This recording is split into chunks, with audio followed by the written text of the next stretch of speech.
using Autoglym fast glass to clean the glass on the interior of a vehicle. So I'm just going to spray the product on the glass,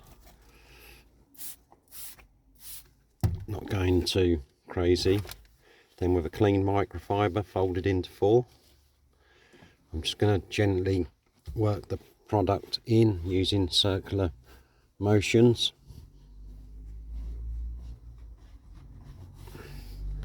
Then I'm going to flip the microfiber round and then just gently take off the remaining product and give it the glass a buff at the same time.